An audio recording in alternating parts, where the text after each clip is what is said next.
سورہ ہود 12واں پارہ آیت نمبر 69۔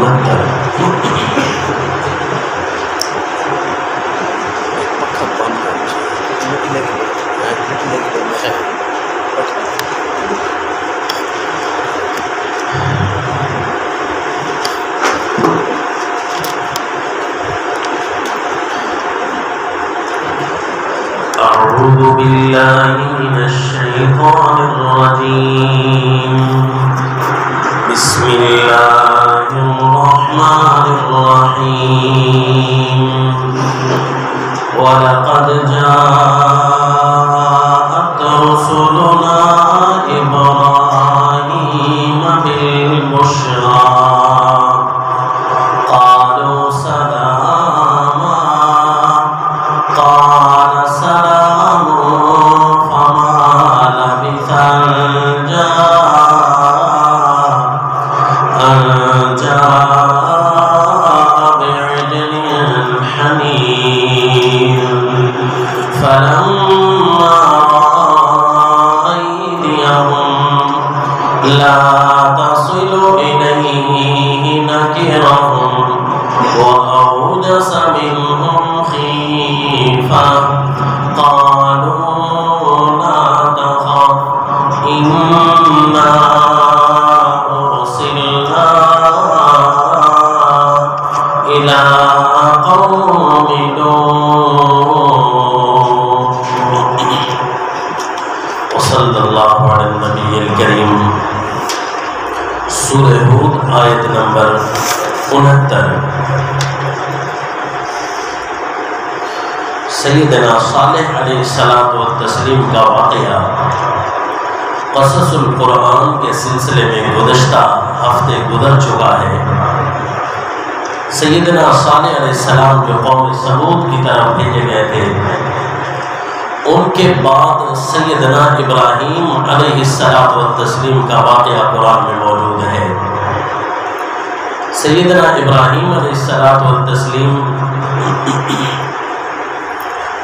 اور سیدنا صالح علیہ السلام کے درمیان کوئی ایسا مشہور واقعہ قرآن میں نہیں ہے، لہذا اصل نمبر تو سیدنا ابراہیم علیہ السلام کے واقعہ کا ہے، لیکن قرآن پاک کا یہ عادت ہے اور قرآن پاک کا یہ عنوان اکثر جگہ موجود ہے کہ سیدنا صالح علیہ السلام کی قوم کے بعد قوم لوط کا واقعہ بیان کرتا ہے قرآن۔ تو اس لیے سیدنا صالح علیہ السلام کے واقعے کے بعد آج ہم بھی سیدنا لوط علیہ السلام کی قوم کا واقعہ بیان کریں گے انشاءاللہ، اور اس کے بعد انشاءاللہ سیدنا ابراہیم علیہ السلام کے واقعات کا سلسلہ شروع ہوگا۔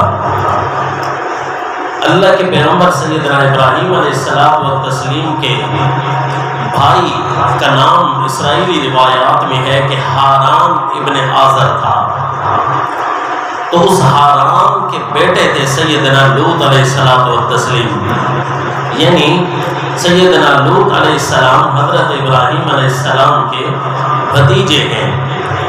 ایمان لائے تھے سیدنا ابراہیم علیہ السلام کی نبوت پر، جس کا ذکر قرآن کرتا ہے کہ فآمن لہ لوط، کہ حضرت ابراہیم علیہ السلام پر ایمان لانے والوں میں اور آپ کو سچا کہنے والوں میں ایک سیدنا لوط علیہ السلام بھی تھے، یعنی اللہ کے پیغمبر سیدنا لوط علیہ السلام امتی بھی ہیں حضرت ابراہیم علیہ السلام کے، اور پھر اللہ تعالیٰ نے مخصوص علاقوں کے لیے انہیں نبی بھی بنا دیا۔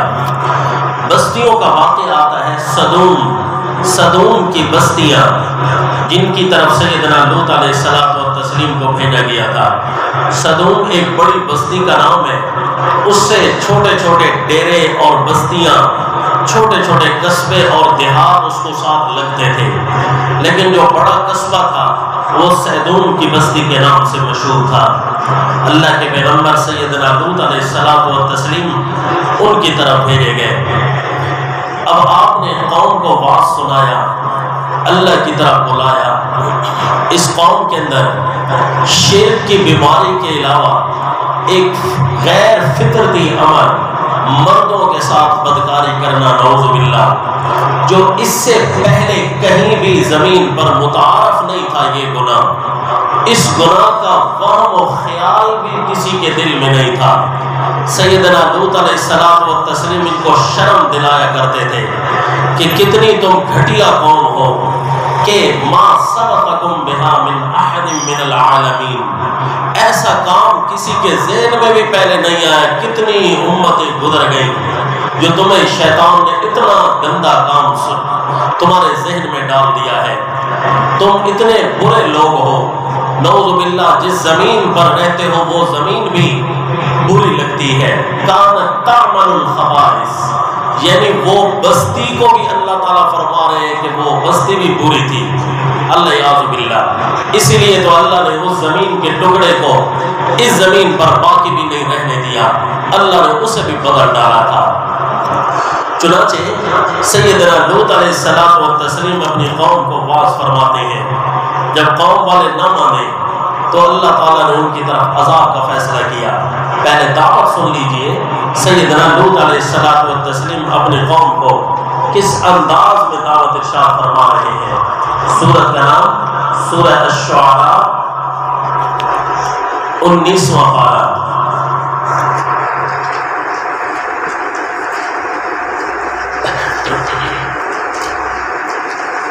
آیت نمبر 107 فرمایا، اعوذ باللہ من الشیطان الرجیم، بسم اللہ الرحمن الرحیم، کذبت قوم لوط المرسلین، اذ قال لهم اخوهم لوط الا تتقون۔ جھٹلایا قوم لوط نے سارے رسولوں کو، حالانکہ ایک رسول کوئی ساتھ توہین کی تھی، لیکن اللہ فرماتے ہیں مشن سارے انبیاء کا ایک ہی ہے، نظریہ توحید کی دعوت دینا۔ تو گویا ایک نبی کو جھٹلانا گویا سارے انبیاء کو جھٹلانا ہوا۔ کذبت قوم لوط المرسلین، جھٹلایا قوم لوط نے سارے رسولوں کو، اذ قال لهم اخوهم لوط الا تتقون، جب آپ سیدنا لوط علیہ السلام جو ان کے قومی بھائی تھے، اس کا مطلب ہے سدوم کی بستی جو ہے آپ کی قوم کی تھی، اپنے قومی بھائی نے انہیں بتایا، سیدنا لوط علیہ السلام نے، اذ قال لهم اخوهم لوط الا تم بچتے اللہ کی نافرمانیوں سے، کیوں نہیں تم بچتے شرک سے، کیوں نہیں بچتے تم بدکاری سے۔ انی لکم رسول امین، بے شک میں تمہاری طرف رسول بھیجا گیا ہوں، تمہاری طرف رسول بن کر آیا ہوں، امین امانت دار ہوں، اللہ کی باتیں، اللہ کے فرامین تمہیں پورے پورے سمجھا رہا ہوں، امین، میں اللہ کی باتوں میں کبھی خیانت نہیں کرتا، میرے اللہ نے جو بھی فرمایا ہے تمہیں پورا کا پورا سمجھاتا ہوں۔ فاتقوا اللہ واطیعون، اللہ سے ڈرو، واطیعون، اور میرا کہنا مانو۔ ہر نبی کی دعوت رہی ہے توحید سنت، توحید سنت۔ فاتقوا اللہ، اللہ سے ڈرو، اللہ کے حقوق پورے کرو، واطیعون، نبی کا کہنا مانو۔ توحید اور سنت کے علاوہ کوئی ایسا پروگرام نہیں ہے زمین پر جس کو چلایا جا سکے۔ یہ مشن انبیاء کا عطا کرتا ہے، جسے اللہ تعالیٰ نے خود مشن دے کر بھیجا ہے، وہ انبیاء ہے۔ سمجھو مسلک الانبیاء، جماعت انبیاء کا متفقہ دستور اور منشور توحید و سنت ہے۔ سورۃ شعراء میں اس کے 7 دفعہ اعلان ہوتا ہے، فاتقوا اللہ واطیعون، اللہ سے ڈرو اور میرا کہنا مانو، یعنی میں نبی ہوں، توحید بھی اپناؤ اور سنت بھی اپناؤ۔ اس ضمن میں آپ کو ایک بات بھی سمجھاتا چلوں، آپ سے کوئی پوچھتا ہے جناب آپ کا تعلق کس جماعت سے ہے، آپ کس پارٹی سے تعلق رکھتے ہیں، آپ کی کون سی تنظیم ہے، تو بتائیے بھائی ہم دنیا میں تنظیموں کو چلانا جائز نہیں سمجھتے، ہم دنیا میں کسی بھی جماعت کو بنانا جائز نہیں سمجھتے، بلکہ جماعت صرف ایک ہے جو اللہ نے بنائی ہے، تنظیم صرف ایک ہے جو اللہ نے بنائی ہے، وہ ہے انبیاء کی تنظیم، وہ ہے انبیاء کی جماعت۔ اس لیے زمین پر شریعت کے نام سے کوئی الگ پارٹی بنانا جائز نہیں ہے، صرف ایک ہی جماعت چلانا جائز ہے جو انبیاء نے بنائی تھی، جس کو اللہ تعالیٰ نے بھیجا تھا۔ یہ دیکھ لیجئے سورہ یوسف آیت نمبر 38 پر، آپ بھی یہی جواب ارشاد فرمائیے کہ میں اس جماعت سے تعلق رکھتا ہوں جو سورہ یوسف آیت نمبر 38 میں موجود ہے۔ تو وہ کون سی آیت ہے جی؟ یہ آیت یاد رکھ لیجئے۔ دیکھیں میری کتاب سے آپ کو اختلاف ہو سکتا ہے، آپ کی کتاب سے مجھے اختلاف ہو سکتا ہے، میرے مرشد کی کتاب سے آپ کو اختلاف ہے، آپ کو مجھے آپ کے مرشد کی کتاب سے اختلاف ہو سکتا ہے، لیکن دیکھیے جی اللہ کے قرآن سے تو کسی کو اختلاف نہیں، لہذا قرآن نے جو مسلک الانبیاء بیان کیا ہے، جماعت انبیاء بیان کی ہے، اسی جماعت کو ہی اپنا اوڑھنا بچھونا بنانا ہے۔ کہیے انشاءاللہ اپنی ساری سرگرمیاں اسی جماعت کی چلانے میں لگانی ہے، اپنی کوئی پارٹی اپنی کوئی تنظیم شرم بنانے کی اجازت ہی نہیں ہے۔ یہ سورۃ کے نام سورہ یوسف آیت نمبر 38، جیل میں بیٹھے تھے تو جیل والوں نے خواب کی تعبیر پوچھی تو سیدنا یوسف علیہ السلام و تسلیم کو بات کا موقع مل گیا۔ ہر مبلغ کو چاہیے کہ کسی بھی طریقے سے اپنے اللہ کی بات سنانے کے انداز اوقات اور بہانے ڈھونڈتا رہے کہ میں کیسے اپنے اللہ کا پیغام پہنچاؤں۔ تو چونکہ آج انہوں نے خود مخاطب کیا ہے، خواب کی تعبیر پوچھ لی، تو پیارے یوسف علیہ السلام نے فرمایا بھائی میں تمہیں جو خواب کی تعبیر بتاؤں تم کیا سمجھو گے کہ میں سچ کہہ رہا ہوں یا غلط کہہ رہا ہوں؟ تو ہو سکتا ہے شیطان تمہارے ذہن میں وسوسہ ڈال دے، نہیں بھائی اس نے تو بھائی غلط تعبیر تمہیں بتائی ہے۔ تو لہذا پہلے میں اپنی تعبیر کی سند بیان کرتا ہوں کہ میری تعبیریں مجھے سکھانے والا کون ہے۔ بھائی میری تعبیریں تو مجھے میرا اللہ سکھانے والا ہے، تو اللہ تعالیٰ جو وحی کریں گے ظاہر ہے وہ تعبیر غلط تو نہیں ہوگی۔ تمہارے ذہن میں آئے گا کہ اللہ کون ہے، ہمیں کون سی پارٹی کا بنانا چاہتا ہے، کس فرقے کی طرف لے جانا چاہتا ہے، کس تنظیم کا ہمیں بنانا چاہتا ہے، ہماری ذہن سازی کرنا چاہتا ہے۔ پیارے یوسف علیہ السلام نے فرمایا لہذا میں تمہیں اپنے اللہ کے تعارف کے بعد اپنی جماعت کا بھی تعارف کرا دوں کہ میری کیا جماعت ہے۔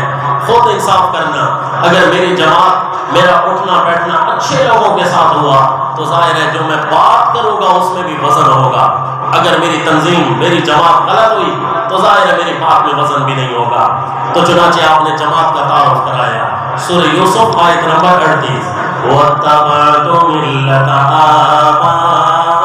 آبَائِي إِبْرَاهِيمَ وَإِسْحَاقَ وَيَعْقُوبَ، میں تابعدار ہوں اس جماعت کا، اس ملت کا، آبائی جو میرے آبا کی جماعت ہے، میرے ابو حضرت یعقوب علیہ السلام کی جو جماعت، جو ان کے ابو حضرت اسحاق علیہ السلام کی جماعت، اور جو ان کے ابو حضرت ابراہیم علیہ السلام کی جو ملت ہے، جو ان کی جماعت ہے، میں اسی کا تابعدار ہوں۔ میرے ابو حضرت یعقوب علیہ السلام، میرے دادا حضرت اسحاق علیہ السلام، میرے پردادا حضرت ابراہیم علیہ السلام، جو ان کی جماعت ہے نا میری بھی وہی جماعت ہے۔ ہر جماعت کا ایک نہ ایک پروگرام ہوتا ہے، ہم مشن انبیاء کا ایک پروگرام ہے۔ دنیا میں ہم ایک نعرہ لے کر آئے ہیں، وہ کیا ہے جی؟ ہر جماعت اپنا ایک منشور منوانا چاہتی ہے، مشن انبیاء یہ منوانا چاہتے ہیں، ما کان لنا ان نشرک باللہ من شیء، ہم جائز نہیں سمجھتے کہ اللہ کے ساتھ کسی ذرے کو بھی شریک بنائے۔ یہ ہماری محنتوں کا محور ہوگا، ہماری ساری کی ساری قوتیں اس بات پہ صرف ہوگی کہ اللہ کی زمین پر شرک باقی نہ رہے، یہ ہماری محنتوں کا مرکز ہوگا، یہ مشن انبیاء ہے۔ ما کان لنا ان نشرک باللہ من شیء، اور جس کا تعلق ایسی جماعت سے اللہ بنا دے، اللہ علینا وعلی الناس، یہ اللہ کا فضل ہے ہم پر کہ اللہ نے ہمیں ایک پروگرام بنا کر دیا ہے، وعلی الناس، اور یہ لوگوں پر بھی اللہ کا احسان ہے، اللہ کا فضل ہے، لوگوں کو بھی اللہ نے خود منشور اور پروگرام بنا کر دیا ہے جس پر کبھی کوئی اعتراض وارد نہیں ہو سکتا۔ ذالک من فضل اللہ علینا، قرآن میں ہے کہ واسألوا اللہ من فضل، اللہ سے اس کا فضل مانگا کرے، واسألوا اللہ من فضل، ہر وقت دعا مانگا کرے، اللہم انی اسألک من فضل، جس طرح ہم مسجد سے نکلنے لگتے ہیں تو مانگتے ہیں، ہر وقت مانگا کرے، اللہم انی اسألک من فضل، اے اللہ تیرے فضل کا سوال کرتا ہوں، کیونکہ اللہ نے خود حکم فرمایا ہے مجھ سے میرا فضل مانگا کرو، تو یہ اللہ نے فضل کیا ہے، فضل کیا ہے ہم پر کہ اللہ نے ہمیں ایک ایسا دستور اور منشور بنا کر دیا ہے جس میں انسانوں کے ذہن کھپانے کی بھی ضرورت نہیں رہی۔ انسان دستور بناتے ہیں، منشور بناتے ہیں، کبھی اعتراض کیا لگتا ہے، کبھی کیا لگتا ہے، کبھی شورا کہتی ہے جناب یہ آپ کا عنوان غلط ہے، کبھی یہ اعتراض لگتے رہتے ہیں، جبکہ جو اللہ نے منشور انبیاء کو دیا ہے اس پر کوئی اعتراض نہیں ہے، اللہ کا فضل ہے۔ تو کہیے انشاءاللہ انبیاء کے مشن کے مطابق ہماری ساری کی ساری سرگرمیاں اسی طرح صرف ہوں گی جس طرح انبیاء کی سرگرمیاں صرف ہوئی ہیں۔ انبیاء کی محنتیں، انبیاء کے منٹ سیکنڈ وہ کوئی فضول تو نہیں تھے، نعوذ باللہ، وہ سب سے عمدہ تحریک تھی، لہذا سب سے عمدہ تحریک یہ ہے کہ ایک اللہ کی توحید کے سپاہی بن کر پوری زمین پر، ایک اللہ کی زمین پر اللہ کا قانون اور اللہ کی عبادت نافذ ہو جائے۔ ذالک من فضل اللہ علینا وعلی الناس۔ اب دیکھیے سیدنا لوط علیہ السلام بھی اپنی قوم کو یہی سمجھا رہے ہیں، اے قوم والو دو کام کرنا، اللہ کی توحید اور میری اطاعت کرنا، یعنی توحید اور سنت۔ فاتقوا اللہ واطیعون، اللہ سے ڈرنا اور میرا کہنا ماننا۔ وما اسألکم علیہ من اجر، میں تم سے کوئی مزدوری تو نہیں مانتا، ان اجری الا علی رب العالمین، میری مزدوری میرا اجر وہ تو رب العالمین کے ذمہ ہے، میرا اللہ مجھ پر احسان کرے گا، میرا اللہ مجھے بدلہ دے گا۔ امام الانبیاء صلی اللہ علیہ وسلم جب کتاب اللہ بیان فرماتے تو قوم والے بدقسمت اللہ کی کتاب کو نہیں سن رہے تھے، اللہ کے نبی کا بڑا دل دکھتا تھا کہ کتنی بڑی چیز میں نے سناتا ہوں اور یہ اللہ کا قرآن نہیں مانتے، تو اللہ تعالیٰ تسلی نازل کرتے۔ یہ دیکھ لیجئے سورہ اعلیٰ، جس طرح سیدنا لوط علیہ السلام و تسلیم فرما رہے قوم والوں تم سے کوئی مزدوریاں تو نہیں مانگتا، کیوں نہیں سنتے اللہ کا پیغام؟ آپ صلی اللہ علیہ وسلم بھی پریشان ہوتے تو اللہ تعالیٰ فرماتے سورہ اعلیٰ 30واں پارہ آیت نمبر 9 میں فرمایا فَذَكِّرْ إِن نَّفَعَتِ الذِّكْرَىٰ سَيَذَّكَّرُ مَن يَخْشَىٰ وَيَتَجَنَّبُهَا الْأَشْقَى الَّذِي يَصْلَى النَّارَ الْكُبْرىٰ۔ فَذَكِّرْ، اے میرے پیغمبر آپ واعظ کیے رکھیں، آپ نصیحت سنائے رکھیں، ان نفعت الذکریٰ، اگر کسی اور کو نہیں تو آپ کو تو فائدہ ہو جائے گا۔ ان نفعت الذکریٰ، کم از کم آپ کے لمحات تو قیمتی ہو جائیں گے نا کہ میں نے اپنے اللہ کے نغمے پڑھتے ہوئے وقت گزارا ہے۔ کسی کو فائدہ ہو نہ ہو میرے پیغمبر، یہ کام میرا ہے، آپ کا کام ہے سنانا، لہذا آپ کو فائدہ دے جائے گا، پریشان نہ ہوا کریں۔ فَذَكِّرْ إِن نَّفَعَتِ الذِّكْرَىٰ، آپ واعظ کرتے رہیں، اگر آپ کو واعظ نفع دیتا ہے، یقیناً نفع دیتا ہے، کیونکہ اس سے اگلی صورت میں ہے سورہ غاشیہ آیت نمبر 21 میں فَذَكِّرْ إِنَّمَا أَنتَ مُذَكِّرٌ، اے میرے پیغمبر آپ واعظ کرتے رہیں، آپ نصیحت سناتے رہیں، آپ کا کام ہے نصیحت سنانا، منوانا آپ کے ذمہ نہیں ہے۔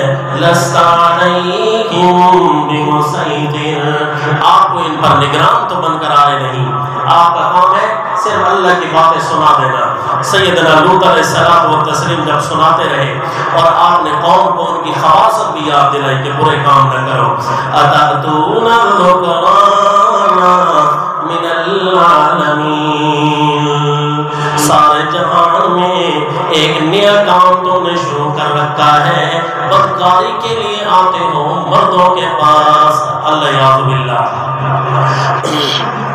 گونگوی خلیفہ بانی جامع دمشق تفسیر ابن کثیر میں ہے کہ وہ ان کا قول مشہور ہے، فرماتے ہیں ہمارے ذہن میں بھی ایسا خیال نہیں آ سکتا تھا اگر یہ بات ہم نہ سنتے تو کہ اتنی گندی اور غیر فطرت امر یہ بھی اللہ کی زمین پر نعوذ باللہ ہوتا ہے.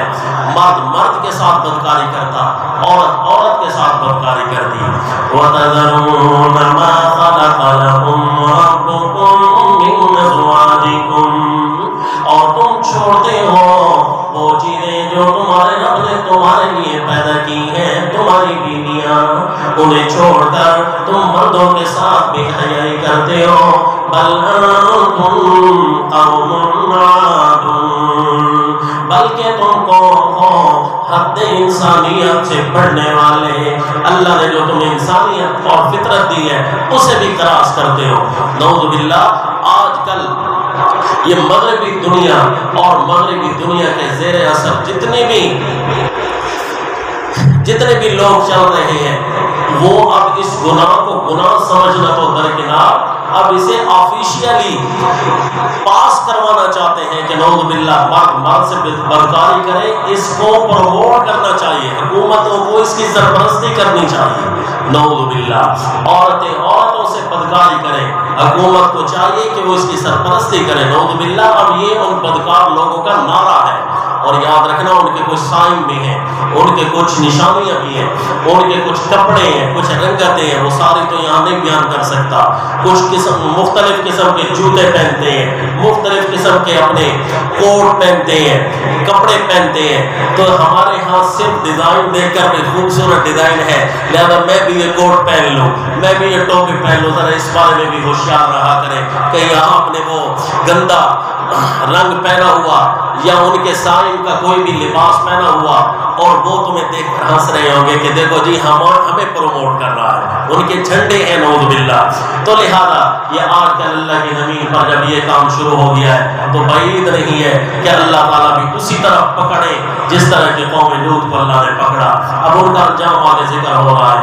وَتَذَرُونَ مَا خَلَقَ لَكُمْ رَبُّكُمْ مِنْ أَزْوَاجِكُمْ بَلْ أَنْتُمْ قَوْمٌ عَادُونَ قَالُوا لَئِن لَّمْ تَنْتَهِ، کہنے لگے اے لوط اگر تو نہ رکا نا، ہمیں باز نہ کیا کر، ہمیں تقریریں نہ کیا کر. یا لوط لئن لم تنتہی یا لوط لتکونن من المخرجین، تمہیں یہاں سے نکال دیا جائے گا. دوسری جگہ ہے کہ انہم اناس یتطہرون، تم پاک لوگ ہو نا، تمہیں یہ گندے کام نہیں کرنا آتے تو پھر ہماری بستی سے چلے جاؤ، یہاں پہ رہتے کیوں ہو. نعوذ باللہ. اس انداز سے گستاخی کر دے. قال انی لعملکم من القالین، آپ فرماتے قوم والوں بڑا غصہ آتا ہے مجھے تمہارے ایسے کرتوتوں کو دیکھ کر، بڑا غصہ آتا ہے، کتنی طبیعت اڑتی ہے. اللہ یعوذ باللہ. ذرا تصور تو کریں اللہ کے نبی کے سامنے ایسے بدکار لوگ کھڑے ہوں تو پیارے پیغمبر کے طبیعت پر کتنا غم آتا ہوگا، کتنا بوجھ آتا ہوگا. اللہ کے پیغمبر فرماتے بڑا غصہ آتا ہے.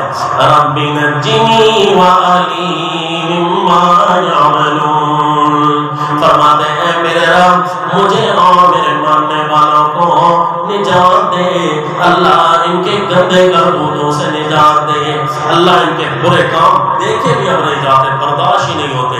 اچھا جی کتنے لوگ ایمان لے کر آئے ذرا یہ بھی دیکھ لیجئے. 27واں پارہ سورہ زاریات. فما وجدنا فيها غير بيت من المسلمين، آیت نمبر 36 سورہ زاریات. فما وجدنا فيها غير بيت من المسلمين، ہم نے وہاں صرف اور صرف ایک گھر مومنوں کا پایا ایک ہی گھر تھا مسلمانوں کا، اور وہ گھر کس کا ہو سکتا ہے جب ایک ہی ہو تو وہ اللہ کے پیغمبر کا اپنا گھر ہو سکتا ہے، یعنی سوائے آپ کے اپنے گھر کے کوئی بھی ماننے والا نہیں تھا، اللہ اعوذ باللہ۔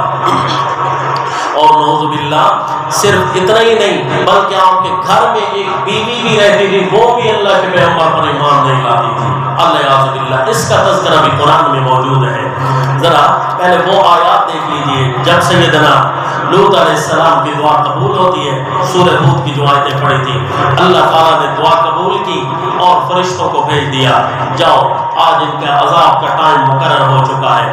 فرشتے جب چلنے لگے، رب کریم نے ان کے ذمہ ایک اور کام لگا دیا کہ ایک بستی میں میرے پیغمبر لوط علیہ السلام دعا مانگ رہے ہیں، اللہ نجات دے، گندے لوگوں سے بچا۔ ایک بستی میں میرے یہ پیغمبر دعا مانگ رہے ہیں، اور دوسری بستی میں سیدنا ابراہیم علیہ السلام دعا مانگ رہے تھے، اے میرے اللہ مجھے کوئی اولاد نصیب فرما، صالح اولاد نصیب فرما۔ وہاں بھی دعائیں چل رہی ہیں، یہاں بھی دعائیں چل رہی ہیں۔ اللہ نے فرشتوں کو فرمایا دونوں نبیوں کی دعا قبول ہوتی ہے، جاؤ دونوں کو جا کر اطلاع دے دو، سیدنا ابراہیم علیہ السلام کو بھی خوشخبری سناؤ اور سیدنا لوط علیہ السلام و تسلیم کو بھی بتاؤ کہ آپ کو بھی خوشخبری ہو، آپ کو بھی نجات ملنے والی ہے۔ چنانچہ فرشتے آ گئے۔ قرآن منظر کشی کرتا ہے، سورہ ہود آیت نمبر 69۔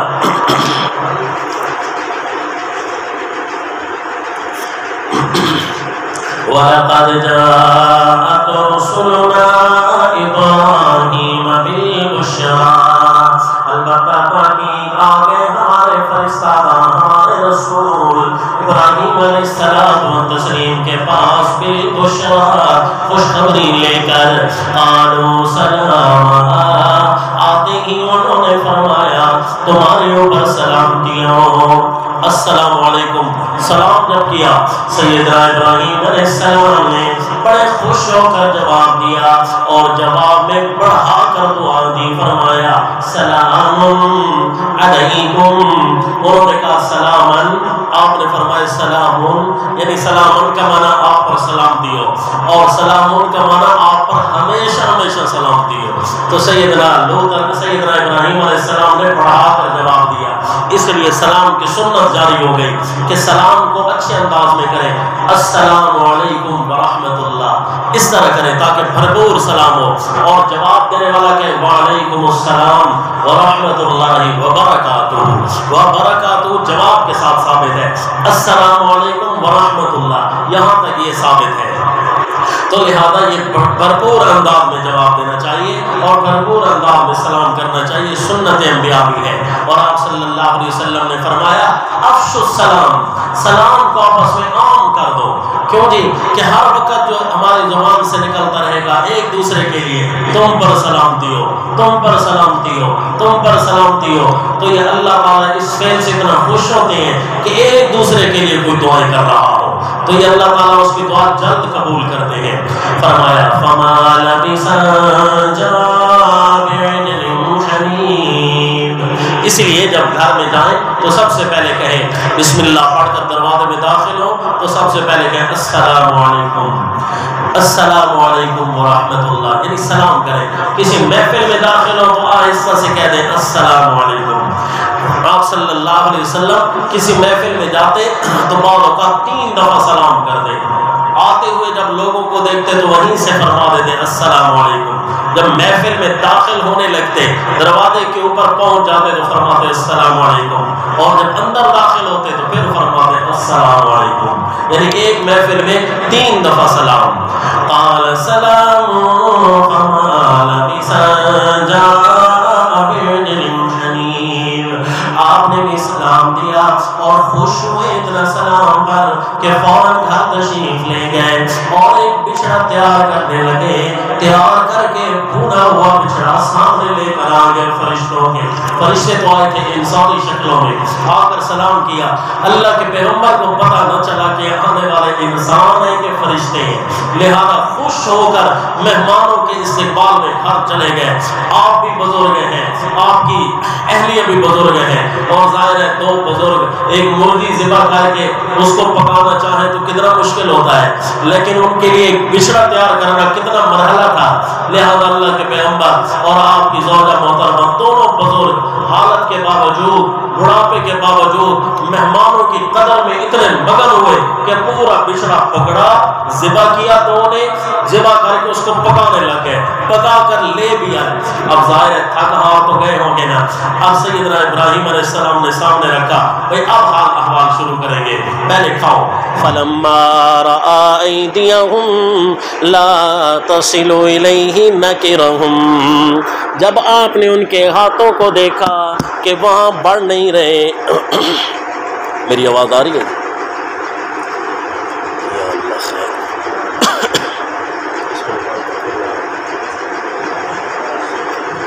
فلما رأى أيديهم لا تصل إليه نكرهم، آواز آ رہی ہے جی؟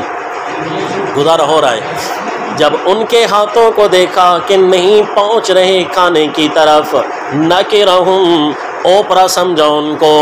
جب دیکھا کہ کھانے کی طرف ہاتھ بڑھ نہیں رہے تو بڑا عجیب محسوس کیا کہ ہم دو بزرگ اتنی مشکل سے تمہارے لیے بچھڑا تیار کر کے لائے ہیں، کھانا پسند نہیں آ رہا۔ لا تصل الیہ نکرہم واوجس منہم خیفہ۔ بجلی ہے بھائی، ٹھیک ہے۔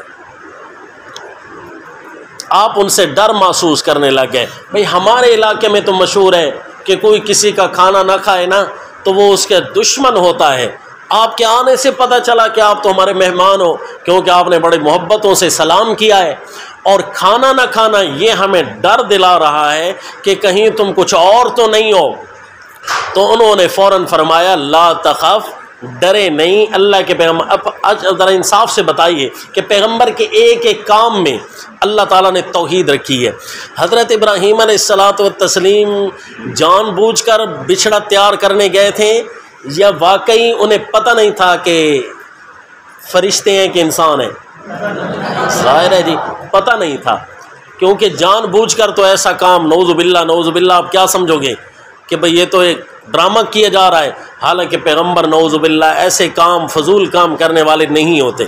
اللہ کے پیغمبر کو پتہ نہ چلا۔ بھائی دیکھیں یہاں سے نظریہ علم غیب کا سمجھ آیا کہ عالم الغیب ذات کس کی ہے؟ صرف اللہ کی۔ اللہ کے علاوہ اگر کوئی عالم الغیب ہوتے تو کم از کم انبیاء تو ضرور ہوتے۔ سیدنا ابراہیم علیہ السلام کو جب انہوں نے بتایا کہ لا تخف، ڈریے نہیں، حضرت ابراہیم علیہ السلام نے پہلے خود بتایا انا منکم وجلون، ہمیں بھائی ڈر لگ رہا ہے، سیدھی سی بات ہے، بتاؤ کیوں نہیں کھا رہے؟ تو انہوں نے فرمایا لا تخف، ڈرے نہیں، انا ارسلنا الی قوم لوط، ہم قوم لوط کی طرف بھیجے گئے ہیں، ان کو عذاب لانا ہے اس قوم پر، اور آپ کی طرف آئے ہیں خوشخبریاں دینے کے لیے۔ ہمارا وقت پورا ہوا، واقعہ جاری ہے انشاءاللہ آئندہ ہفتہ۔ وما علینا الحمدللہ رب العالمین الرحمن الرحیم۔